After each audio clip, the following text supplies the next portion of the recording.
Here we are at number 28 in the 35 ways to improve your business. 28 is clamping down. So this touches on loss prevention within your business. There's a couple of different ways you can prevent loss. If you do have an unusual amount of returns, why are you getting returns within the business? Are they a faulty product? If it is a faulty product, this is not something that you have to wear. This is the responsibility of the wholesaler and ultimately the manufacturer of the goods. Now, depending on what your arrangement is with your wholesaler and your supplier, your supplier or the manufacturer, you should be able to return those for a full credit or a replacement, just the way a customer can bring it to you and get it replaced. So check those sorts of things out if it's a faulty thing. If it's not a faulty thing, are they being returned because they've been sold for the wrong purpose? Are your staff just grabbing the sales that they can and saying, yes, that'll do the job that you want it to do, when it clearly won't? That's a big problem as well.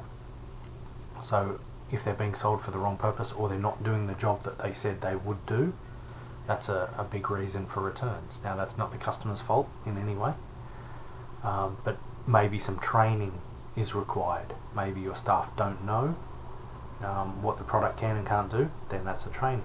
Maybe they're just making a grab for sales, trying to push sales in the wrong kind of way on customers, so that's a wrong thing to do as well. So that's stock returns. Is stock or money going missing? Money is a little more noticeable, but stock, you need to be conducting regular stock takes, especially if you've got desirable items. Are they going missing?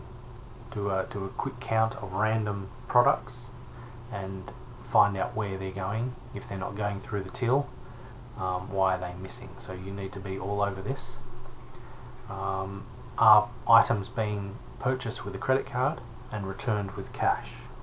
Now, this is a big problem. In every case, a return should be, the tender should be the same as what it came on. So if it did come in on a credit card, it needs to go back on that same credit card.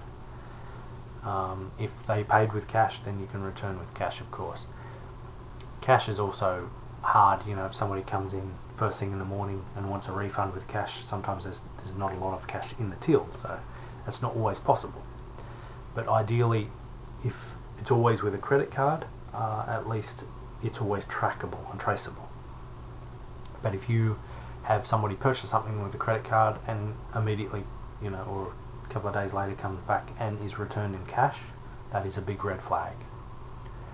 Theft and shrinkage is something an owner manager must be all over. So if you've got missing things, or if stock is going down, or a lot of returns, a lot of faulty stuff, and then the faulty stuff just gets thrown in the bin and then people take it out of the bin, these are all sort of red flags.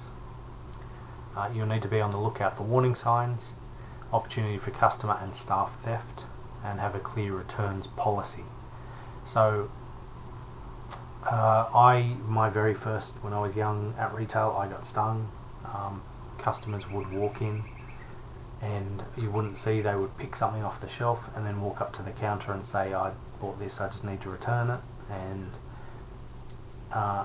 they wouldn't have a receipt, of course, and sort of almost pressure a salesman into giving a refund anyway.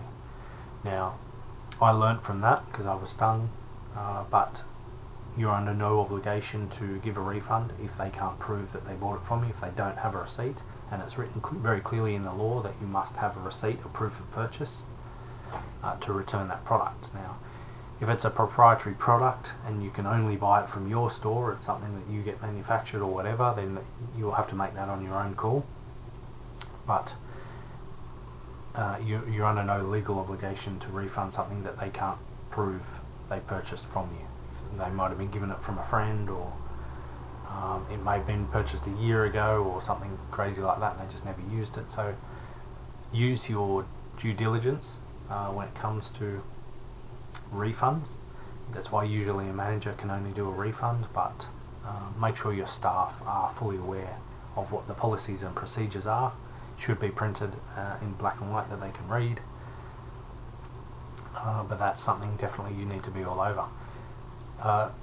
Surveillance systems are another thing. Surveillance systems are definitely an advantage. You can put up signs saying you are being watched. That's a deterrent. You cannot, however, sit out the back in front of your screens and just watch what people are doing.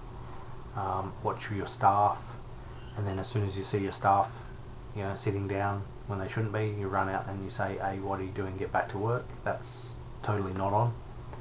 If there's an incident and you need to refer to the police, of course, you can take the recording, put it on a USB and give it to the police for their file.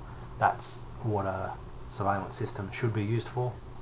But you can't monitor staff the way your staff work.